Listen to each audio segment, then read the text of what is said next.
It's February 1st, 2026. I'll be speaking to the Reverend Sierra Marie Gerfao. She's director of the family ministries at the Unitarian Universalist congregation of Danbury, that's in Connecticut, and the executive director of the social justice ministry of the Connecticut State Unitarian Universalists. A week ago, she joined clergy in Minneapolis to support immigrants and all those victimized by ICE. Good afternoon. Good afternoon.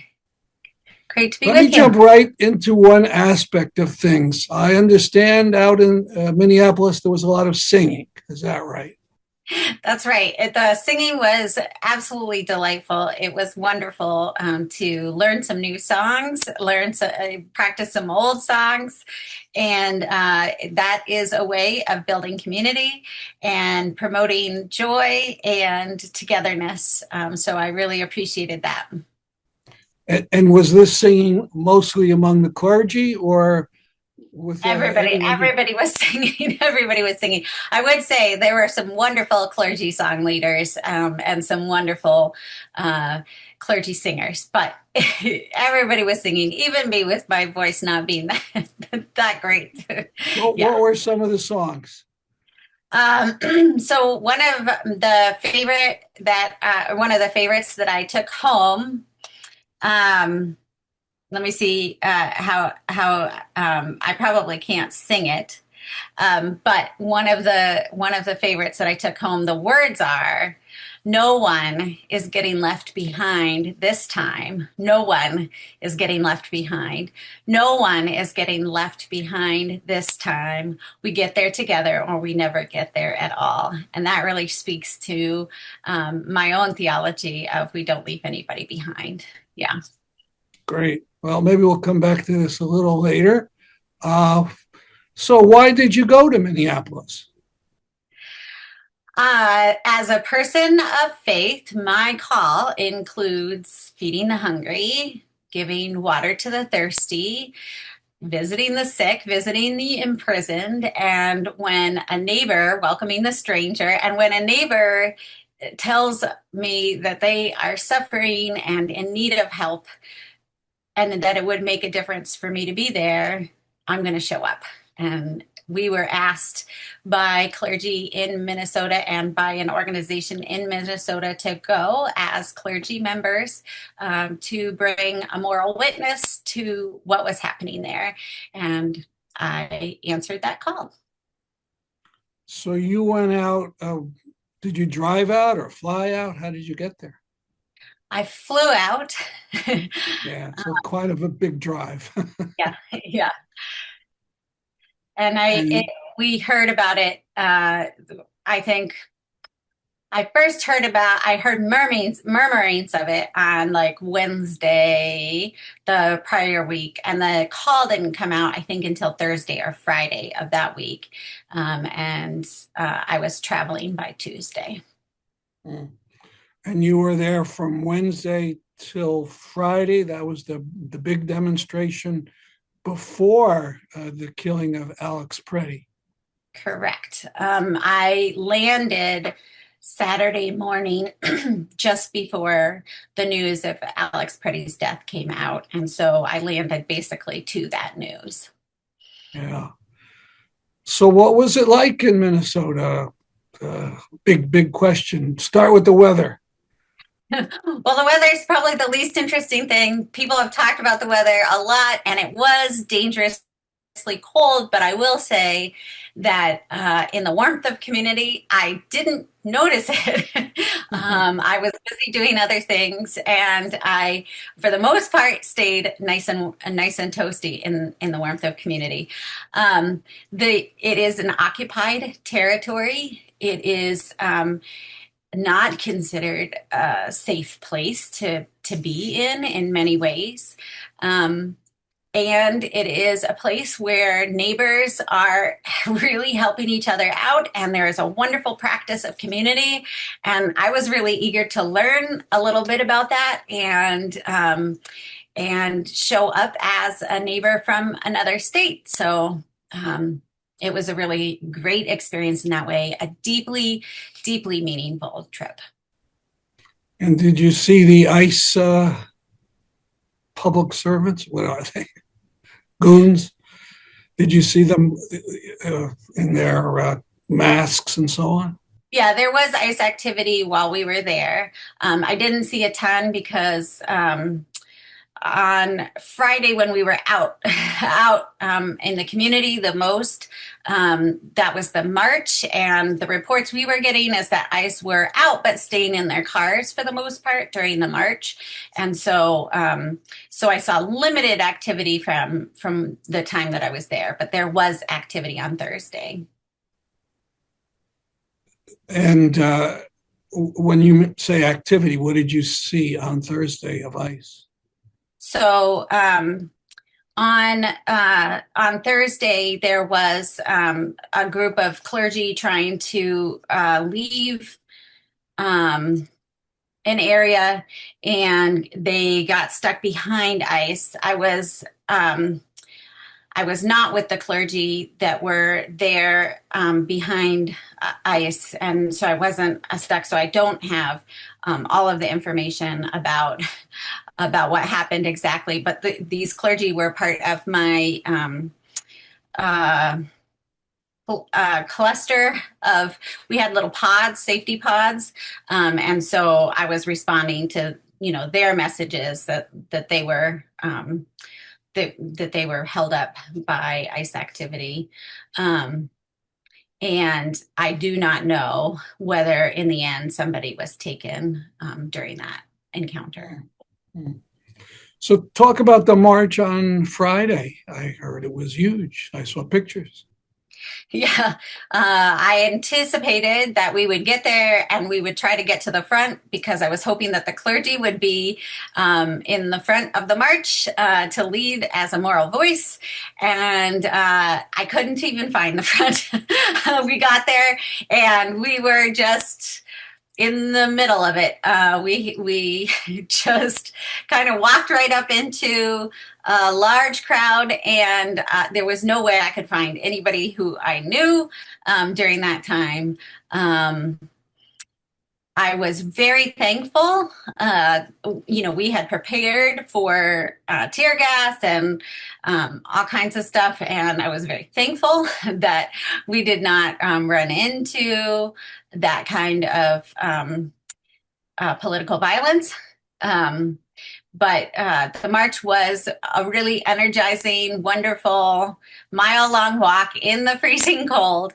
Really like sardines, packed one right next to the other. It was pretty incredible to be part of such a large crowd and such a big movement. But what I'm really impressed by is that they had a second march this last Friday. And it was also very large. So the momentum of people gathering for sustained action, which is how you beat authoritarianism, is through disciplined, strategic, trained, relational, sustained action. And it doesn't have to be everybody, but it has to be 3.5% of the population is what Erica Chenoweth says. But that seems to be the momentum that's building in Minnesota and particularly in Minneapolis. And I was so pleased to see that on Friday, this last Friday, that they had another march that was also very large. And we're reading, there was calls for, it was called general strike, meaning, any kind of unit would try to stop their normal activities. And evidently, young people, high school and above, turned out all across the country. Pretty impressive. Yeah, and one of the things to, referring back to Erica Chenoweth's work, one of the aspects of strategic non-compliance and defeating fascist regimes. One of the aspects of that is that you increase your success rates when you have labor involved. And so there is a place for labor organizing in all of this. Now, did you see unions? I realize you were just in one section of the march, but were there signs from unions, union banners or things? I do not recall having seen unions. I think I did talk to at least a couple of people from unions. Um, and I am certain that in that large crowd, there was a huge union presence as well. I know here in Connecticut that the labor organizing and union presence has been a big part of what we're doing here as well. And I am certain that that's the case in Minnesota. So, speaking of Connecticut, you were involved with support for immigrants well before this march. Could you talk about some of that activity?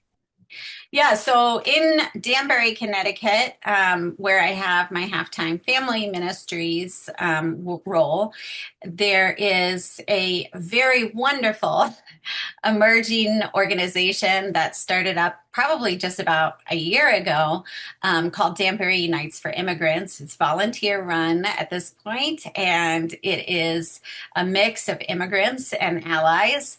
And it's just an incredible organization. And I bring that up because everything that they're doing in Minnesota is being done here in Danbury in particular, but also in other parts of Connecticut.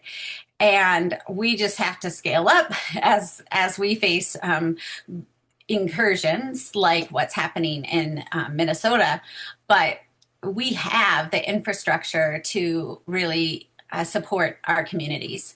And so I do a number of things with Danbury Unites for Immigrants, but the primary focus of my work is with post disappearance support of individuals and families. So that includes things like getting clergy visitations for people in detention centers, finding people in detention centers, tracking their movements, making sure that they have commissary, partly because they're not, we're getting reports that they're not being fed properly and enough meals.